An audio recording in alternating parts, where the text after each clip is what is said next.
We have seen some really strong commodity prices, and we've seen some record amounts of funding being raised for the resources sector.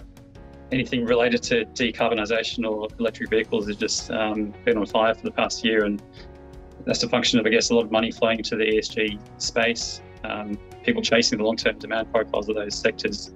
If there is a recognition of the role of uranium, that could really change the landscape and change the way that investors read ESG.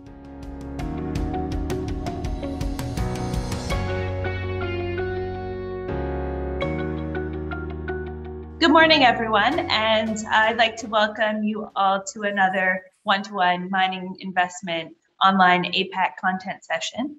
Today, we have the investment strategies session, which is essentially going to kick off our event, which is going to be running from Tuesday to Thursday of this week, so from the 2nd to the 4th. So joining us today, we have John Forwood, Chief Investment Officer at Lowell Resources Fund, Matt Griffin, Co-Portfolio Manager for Small Caps at AMP Capital, and Rick Squire, Portfolio Manager for Resources and Energy at Acorn Capital.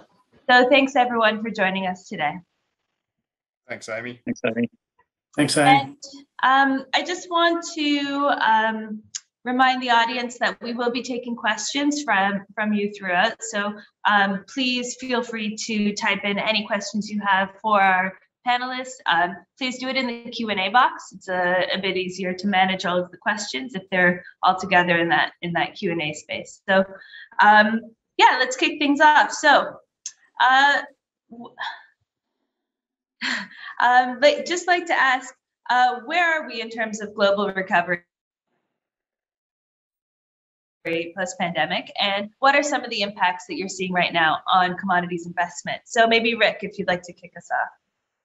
Yeah, sure, Amy. Well, in terms of where I'm seeing things now, obviously we're through the worst of the pandemic shutdowns of last year, but it's a slow crawl out. That while there's been a really strong response, and I think the world's starting to open up and people are getting a little more optimism. On the other side of that, we're actually seeing some new pressures starting to creep in. So, examples of that is, just some of the fear around the inflation. You can see that's just holding back the gold price. That there's some inflationary fears in there, and we're also starting to see some impact on the cost base.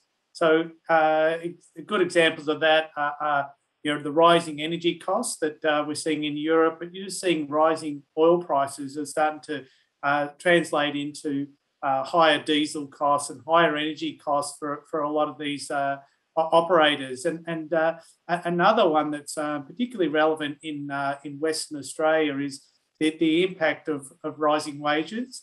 And that skills shortage and the pressure on wages and the ability to find people are creating a real mix of dynamics. While there's real optimism in some areas, there's just some caution that's creeping in too, in terms of the elements on the cost base that certainly haven't been around for many years. So in general, really positive, but just really cautious about just some of the competing pressures that are out there too.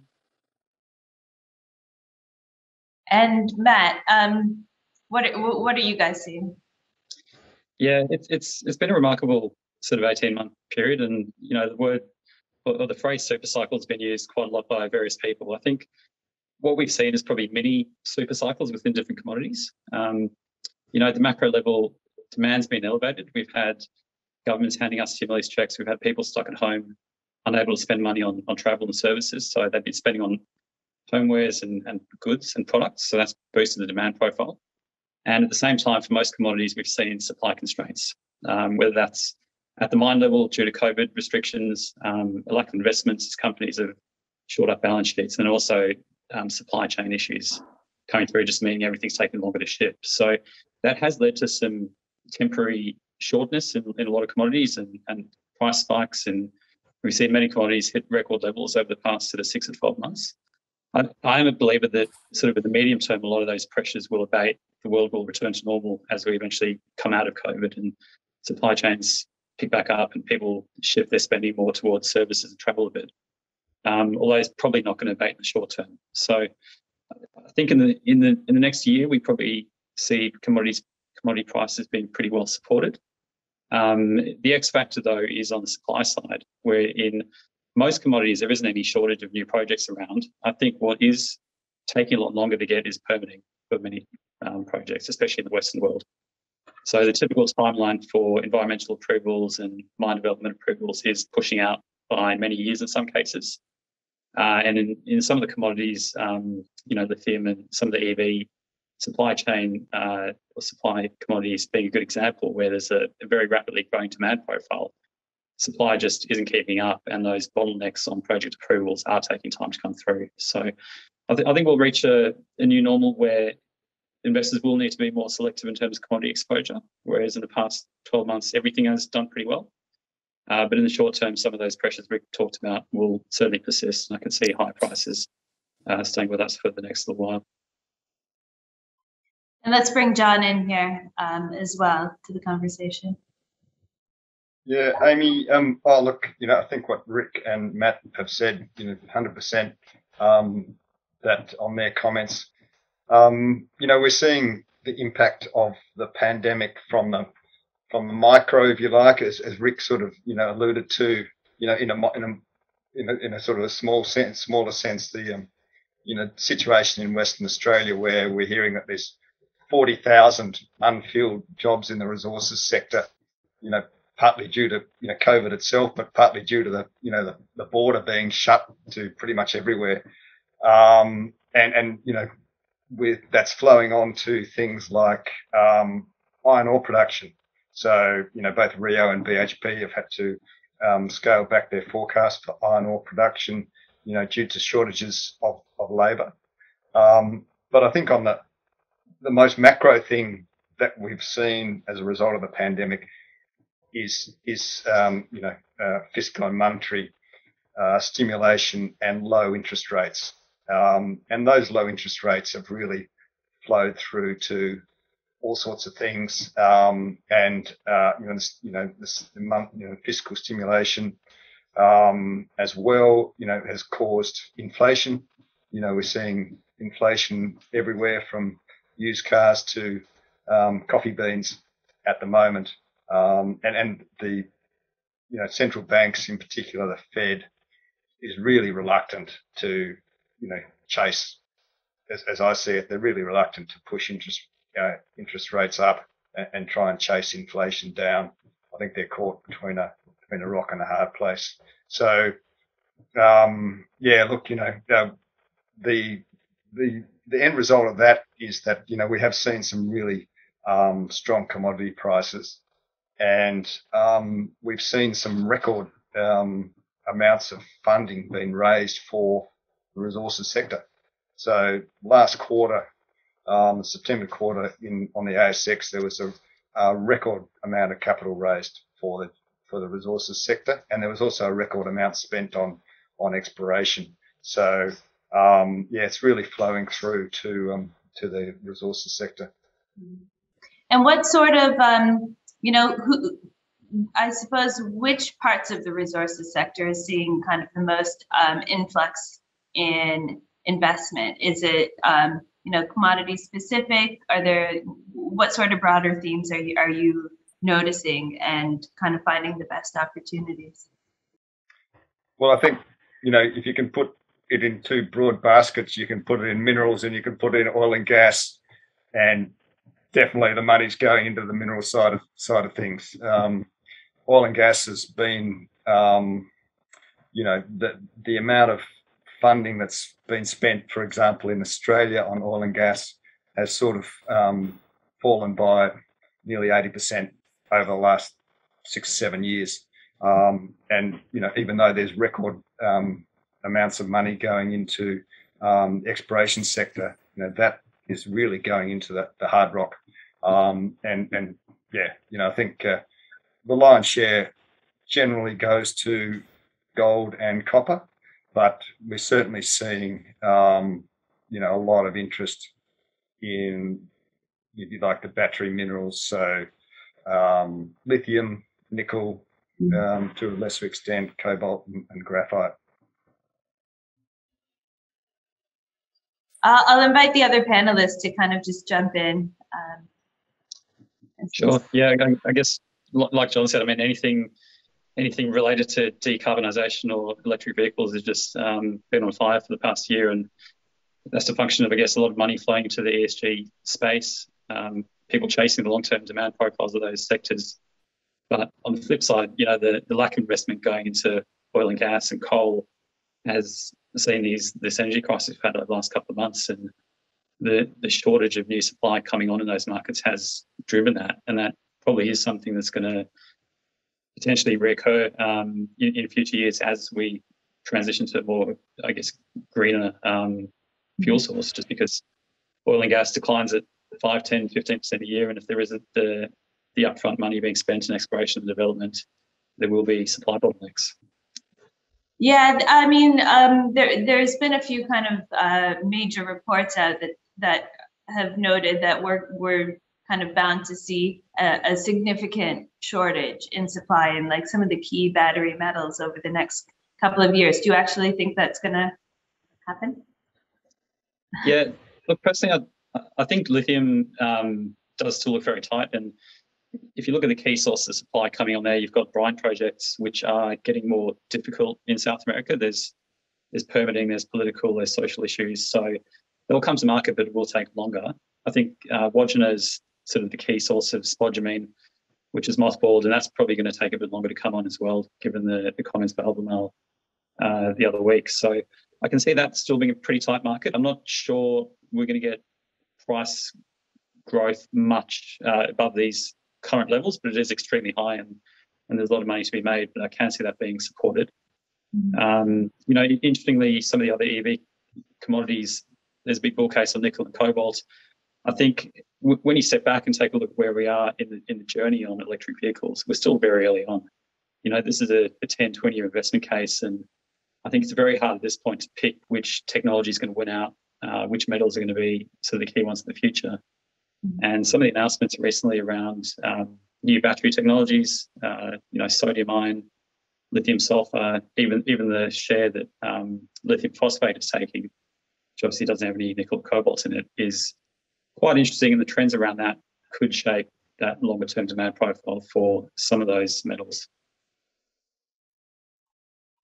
Yeah, I agree with Matt. A really interesting point to probably add on the lithium discussion is that a lot of the production to date has been predominantly from these lithium brine projects, like in North America, South America, and then you've got the hard rock projects in Australia, for example, in Western Australia, like Pilbara and the likes. And so there's a lot of there's quite a few new projects that are in the pipeline, but several of them involve very different sources of lithium with very different technologies are required, and a few of these technologies have been tested at a commercial scale. So there's a lot of risk around the timing and the ability of those to actually ramp up and reach the forecast. So it's a really interesting dynamic. How do you actually read that you can see that the demand's growing, you can see a potential supply coming in, but then it's elements of that supply are a lot riskier because we don't know how well they come online. So a really good example of that is a company like Orocobre. It's a big brine producer, well, predominantly a brine producer these days after its merger with Galaxy. But when it started up, it's a project in Argentina. It took many years of commissioning, and it's only now that they're like nearly 8 years later that they're getting to the high levels of battery grade lithium carbonate that they forecast really early on in their production profile. So if that's how difficult it is for the easy projects with the known technologies, what's it going to be like for these these other budding producers in that space? So it's really difficult, I think, to read. You can read demand, to read that supply response is actually quite tricky, and I think that's where the opportunity lies. That some of them may not survive or may not get to their nameplate, and then that creates opportunity elsewhere. So look, for me, really like that EV metal, the electric vehicle metal space, the metals that John and Matt mentioned. Probably also throw in rare earth elements. So they're used in the high strength magnets that are in the drive mechanisms for vehicles, but also wind turbines. So your standard wind turbine that you see out the back of Melbourne or Sydney, they're usually 2 or 3 megawatts, and each one requires about 500 kilograms of rare earth oxides just in those magnets. So huge volumes of these, huge amounts of these rare earth elements are actually needed in that production for wind turbines, for electric vehicles, for all sorts of applications. So that's probably one that I just sort of add to the list, but in total agreement with the other guys. Okay. And we have that COP26 taking place this week. What do you see kind of coming out of, I suppose, what sort of impacts do you see that are potentially going to come out of the commitments that are going to be made there? So say on commodity pricing, investment. I think, a continuation of this pressure, it's really that government pressure for the speeding up that transition to the global transition to a low carbon economy. But for me, one of the potentially really interesting ones is that a lot of the European countries, like Germany, for example, used to get 30% of its power from uranium. Then they went away from nuclear power, but that was substituted by gas with a much higher carbon footprint. And now there's probably a recognition that that's actually not the way of the future, that we need to go back to uranium because of this power crisis, which is created by some low wind and low solar episodes.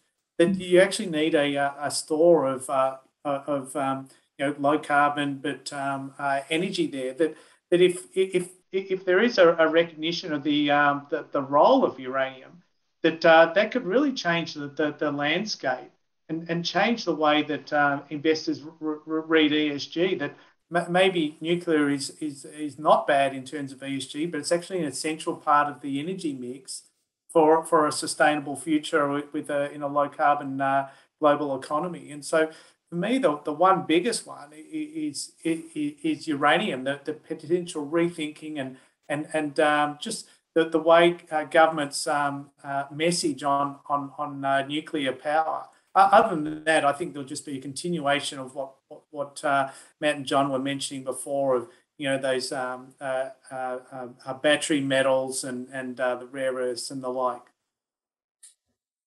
Yeah, it's an interesting one. I think what really kick-started the whole lithium and EV space last year was when Europe came out. Many European countries came out and started providing subsidies, and that really got EVs cheaper than traditional petrol cars and diesel cars. And consumers want decarbonisation; they'll be happy to do it, but not at a personal cost. So, provided electric vehicles are the same cost or cheaper, there will be a switch going on. So, I think a continuation there. But like as we touched on before, the lack of funding going to fossil fuels probably just does mean that is a bit of a risk. I think certainly, like Rick said, nuclear and uranium has a longer term part to play. And that certainly needs to come back in the energy mix, because until renewables plus batteries get to the level where that can provide reliable baseload power, I think the world is, for the most part, going to be reliant on gas and coal and other parts of fossil fuels to provide that baseload power. And without the investment going in there and with the potential supply shocks, that is a big risk, as we've seen over the last few months. I think out of COP26, what we do know at the moment is that China and Russia and India, I think, have sort of refused to put an end date on coal, domestically. COP26 has agreed that there won't be any more offshore or international financing of coal-fired power stations, but what we do know is that coal is here for at least the medium term. The other thing I think, it's pretty clear about COP26 is that perhaps there won't be too much concrete commitments beyond that sort of thing. But we're already seeing businesses just, take the initiative and in terms of decarbonisation. You're seeing Rio Tinto say they're going to spend $7.5 billion this decade on decarbonisation. Fortescue and Twiggy Forrest have gone even further and committed to net zero, I think, by 2030. So, that they're not commitments that are required or imposed by government. I think, businesses is already well ahead on, decarbonisation as to what might be agreed by, G20. Do you think that with kind of the faster phase out of coal and oil and gas, are we going to see more energy crises or higher energy prices then as a result until the renewable space kind of gains more traction, I suppose? Absolutely. Yeah. There's, just the very nature of renewables that they are at the moment struggling to provide baseload power without sufficient battery storage, and that the long-term underinvestment or lack of investment, I should say, in carbon emitting power sources. You put those two together, and we're going to have chronic, I think, energy crises going forward in the medium term. Yeah, it's interesting, Amy. I think one of the other factors that's played into this recent kind of spike in energy prices has been political factors as well. You've obviously had Chinese banning Australian coal for a while now, and then also in Europe, Russia and the pipeline sort of going through Germany, and that I think has been a bit of a lever to show where the power in that relationship lies. So that's probably exacerbated some of the moves. I think we will see probably higher oil and gas prices going forward, potentially not to the same extreme levels we've seen, given these have been political events. And I think places like China have kind of realised that, there is plenty of coal around domestically, and they've turned that production back on pretty quickly. Mm-hmm. So we've seen what's happened in recent weeks with the Chinese coal price kind of plummeting back to earth. But it certainly is one that until, battery technology in particular, I think, becomes good enough to provide the ability to draw power to and from the grid at peak times, that really is, we are sort of beholden to fossil fuels up to that point. Yeah, I think a lot of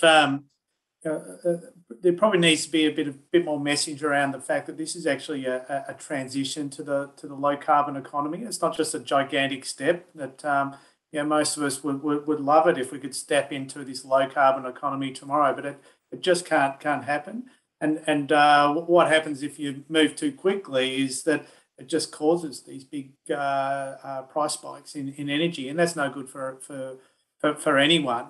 And so I think there probably needs to be a bit more messaging come from industry in terms of the importance of oil, gas, and coal in that transition. And just a really simple example is you can't build a wind turbine without high strength steel, and the only way to produce high strength steel is with coking coal.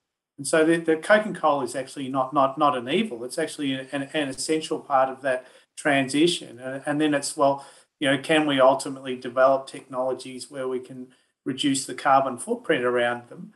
And that's what time will tell. And that's where the technology will come in. But that takes time and trial and error and to eventually get to that point. But probably as investors, how we think about it at Acorn is, you still need these oil, gas, and coal, or coking coal, in this transition. Can we distinguish between these producers, between those that have a high carbon footprint per barrel of oil or ton of coal versus the other. And so an example of that is that, if you have a conventional oil field and you're producing a light crude, and then you can manufacture that, and then that's actually probably not a bad option. But then if you have another company that's producing oil, the same amount of oil for the same cost base, but it has a really high CO2 byproduct that gets flared off, or maybe it's really energy intensive that you've got to drill a whole stack of lateral wells, you frack them, and the decline rates are really high, that the carbon footprint per barrel oil is really high. I think that the industry will start to pick up on some of these nuances between companies with high carbon footprints per production unit and those with lower, and so I get a little bit frustrated myself when everyone says, we should just reduce the emissions by 25%. But if you've got one company with really high emissions per barrel of oil, it's very easy for them or relatively easy for them to drop it by 25% versus someone who's extremely efficient. To drop 25% off a really low base is very difficult. So I think we need to think a little bit smarter about the issue. And again, that's managing that transition. But I think that will start to play out in the years to come, because there are some companies that have very good assets that can manage that transition really well, versus some companies that probably got poor assets, and they're probably not the ones to facilitate that transition. Absolutely. So, how much do you think emissions are going to factor into kind of premiums for finished metal moving forward, or how much will a company's emissions factor into the investment that they actually receive? Yeah, I think Matt, you might want to start with this. I'll have a quick go, Rick. It's an interesting one, because there's been a lot of talk about premiums for low emission sources of material, and potentially the willingness for downstream players to pay for that. I think it's going to be interesting to see whether it happens, because if you look at the industries where these materials are going, they're pretty tough, low margin industries. I mean, if you think about steel and auto manufacturing, they are cyclical industries. It's highly competitive, and there's not really great returns on offer. So the willingness and the ability of them to pay premiums for material and actually hurt their margins, if they can't pass that on to consumers with some sort of price premium for being carbon free or lower emissions, I think it's going to be hard. So we're probably still a number of years away from finding out whether it's going to play out that way. I think probably what's more likely is it's just going to become something that the miners are going to have to do. They're going to have to invest to become lower emissions. And it's just going to be the ticket to getting off takes with some of these parties, rather than necessarily getting price premiums put on top. Yeah, I agree. I think perhaps nickel is a good example, and a lot of the companies that we're seeing are trying to promote themselves as being low GHG projects, and some of them, interesting side comment, that some nickel projects actually are looking at being CO2 sinks, because the nature of their ore and tailings can absorb CO2. But nickel, you've got all sorts of different nickel, from high grade sulfide nickel, which is probably low GHG, to emissions to nickel pig iron, which is probably the highest GHG emissions. At the end of the day, I do wonder though, you're going to produce some refined nickel, and that might get stamped with some sort of low GHG sort of product name. But what happens if that nickel then gets shipped around the world, creates more greenhouse gas emissions by being shipped? Does that then change the nature of that nickel? It's an interesting question.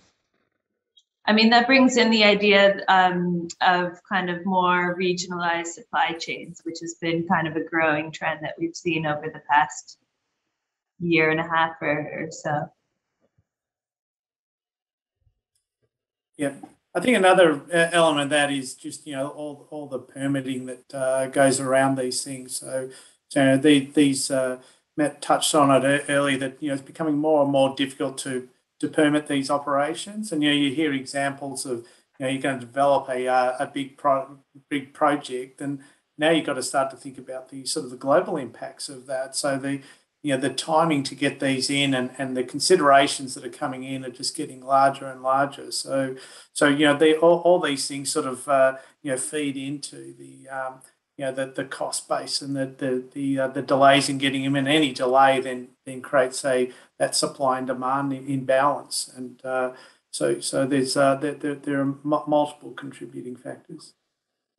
The comment around regional supply chain is a very interesting one, Amy, because I think over the past sort of 18 months, there has been a big concern about how supply chains look and where materials being sourced from and what happens in the event that there have been supply chain issues. So I think what will happen is projects in good locations, in the Western world, close to manufacturing of certain end products. I think they'll get cheap funding, cheap government debt, and may get concessions on tax and royalties. I mean, we're starting to see some of that already. Things like NAIF in Australia provided pretty cheap funding, and I know the US has similar programs. So I think that will probably make potentially more marginal projects in the Western world go ahead and make them economic. And that probably is a good thing in terms of less supply chain risk for the end users of that commodity. Yeah, I think the supply chain issue, coupled with maybe geopolitical issues, is seeing a lot more focus on onshoring production, particularly in the US and sort of, the US sphere of influence. And, here in Australia, you've seen, I think it's $1 billion critical metals, some sort of critical metals fund has been announced. And certainly you're seeing value given to projects which are, domestic in the rare earth space, for example, rather than, something that might be in a less controllable jurisdiction. Okay. So I just want to remind the audience that we are taking questions. I wanted to maybe just kind of shift topics a little bit. We had a question come in kind of asking about what's happened with the gold space and where you see kind of, we had record highs last year and it's kind of dropped off and dropped out of the conversation a little bit now. So just kind of interested to see where you see things happening or moving in that space. Sorry, was that the gold space, Amy? Yep, or perhaps I could make an initial comment there. It's certainly at Lowell, it's one of our preferred exposures, metal exposures. The gold price in US dollars and in Aussie dollars has gone sideways to softened over the last 15 months or so, whereas a lot of other metals and commodities have taken off. The LME base metals index hit record highs last week, I think it was, whereas precious metals, gold and silver, even to a greater extent, have been largely forgotten or the prices softened. And similarly, you've seen the larger gold miners in Australia, share prices come off significantly. So we think, given the macro environment in terms of inflation and interest rates, we think that gold could do very well over the near to mid-term. But we would perhaps, particularly what I think Rick mentioned in terms of cost inflation for developing projects and permitting for developing projects, as Matt has alluded to. We think that perhaps the explorers, the gold explorers and the existing producers are perhaps the areas to focus on. The developers may have, with exceptions, the developers may have tougher time of it. Getting people, getting things done on time and on budget may become more and more difficult.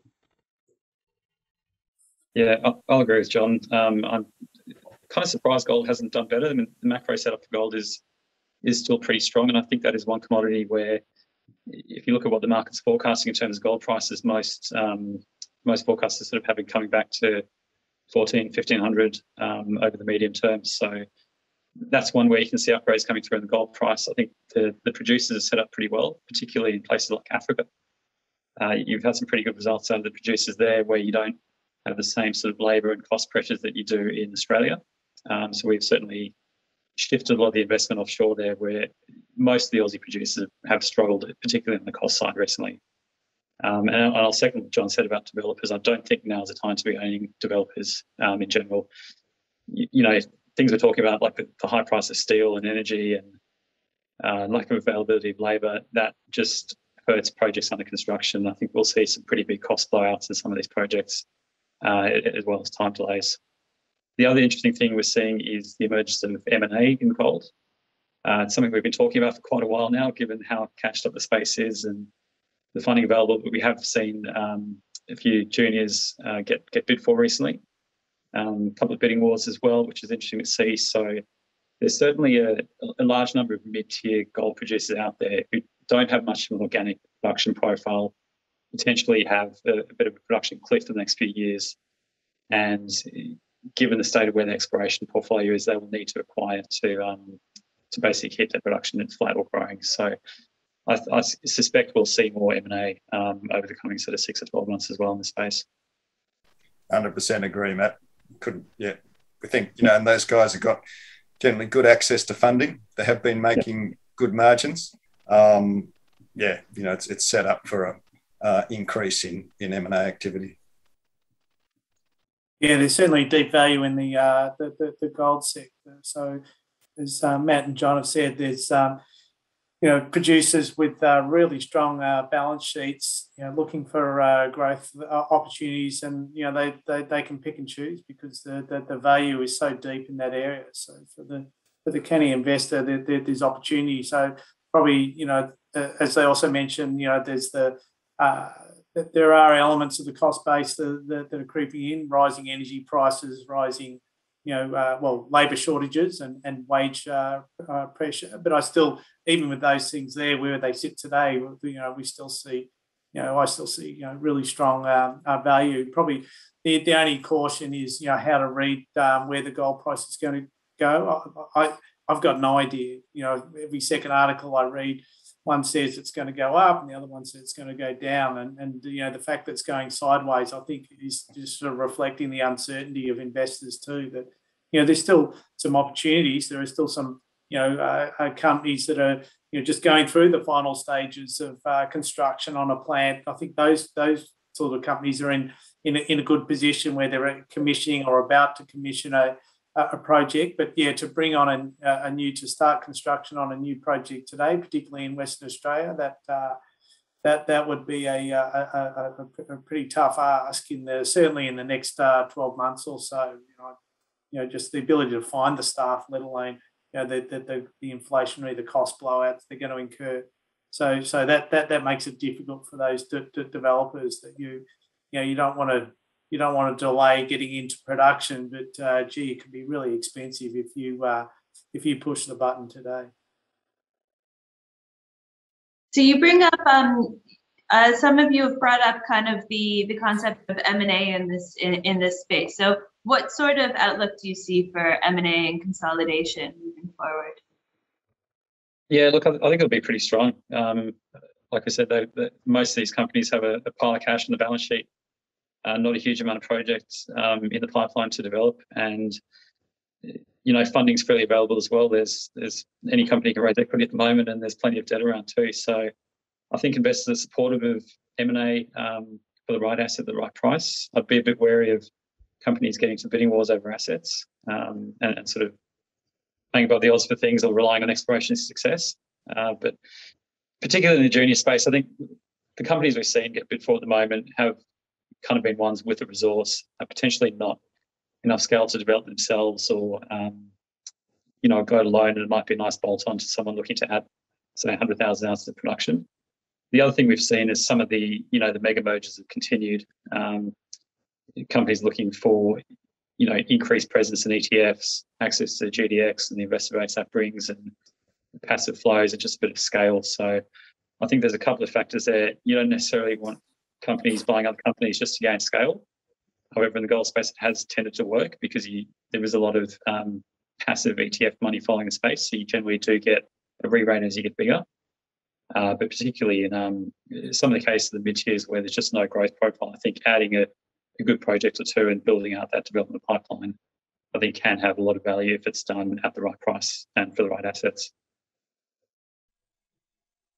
Yeah, and I think, we've seen M&A building across in a number of commodities. Lithium perhaps is the one where there's been almost a frenzy of M&A, taking place, and not just from players who are already in the lithium space, but players who want to get into the lithium space, like Sibanye-Stillwater. But yeah, M&A, gold's been mentioned. Nickel. We've all heard about the battle between Twiggy and BHP for a little Canadian nickel development company. We've seen it in gas and copper. We've seen Aussie copper miners going offshore, Sandfire, South 32, going to more exotic jurisdictions to find their next growth project. So M&A is building across the board. Yeah, I think it's pretty exciting time. So we at Acorn, we don't worry too much about the M&A because we always call it wrong. It's pretty hard to work out what the big companies are thinking. But if you're on something and it wins, that's just a massive bonus. But picking it is really difficult.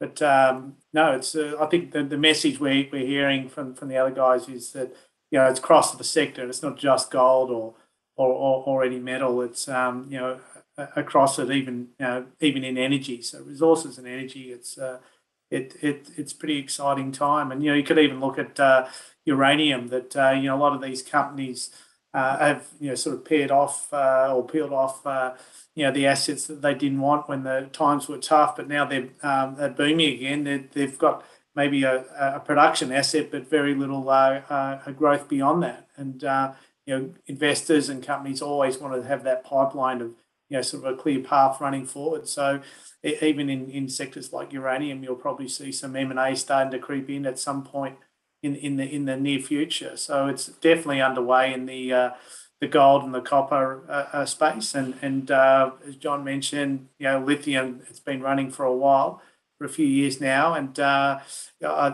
think it'll continue. And the sectors that it hasn't occurred in yet, it's not too far away. Okay. And I suppose just to kind of start to wrap things up, really just interested to hear your outlook for kind of investment in the resources space over the next 12 months or so. Any kind of continuation of certain trends, or what do you foresee happening moving forward?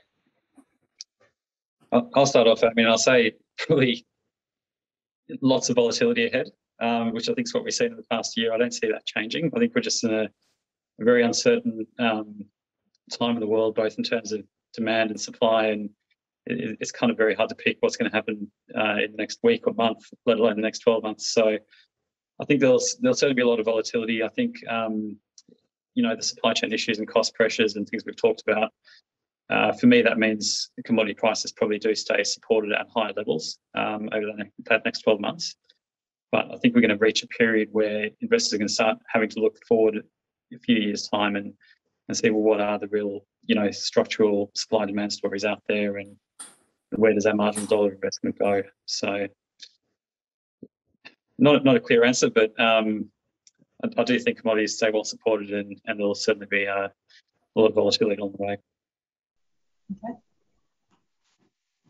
think, yeah, you know, no one's mentioned the word stagflation yet today, but that is a risk. You know, I've seen some stats that if energy prices stay where they are, you know, the proportion of global GDP that's consumed by paying for energy will triple next year. And that's basically a massive anchor on GDP growth globally. If that's the case, then, you know, we could be seeing, you know, a major recession, which, you know, is akin to, you know, what happened in the early 70s with the oil crisis. You know, but at the same time, you know, it's hard to see inflation coming off, particularly with that impact of high energy prices. So yeah, stagflation is a real risk, we think. And if that's the case, then gold could do extremely well. But yeah, so, you know, we're probably expecting that gold and gold equities could do very well. Energy and energy equities could do pretty well. And we think that some of the steam may come out of some of the base metal sectors. Yeah. And Rick, any final thoughts? Yeah, I'd probably just add a few of those EV metals. I think lithium's done a really strong run, and you know, yeah, the price could go up a little bit, but there's a bit of supply coming on next year. There could be an easing in lithium prices in the near term. You've seen, you know, most of those lithium companies that are sort of trending sideways at the moment, even though the lithium price continues to ratchet up. I think the market's starting to see what's coming on.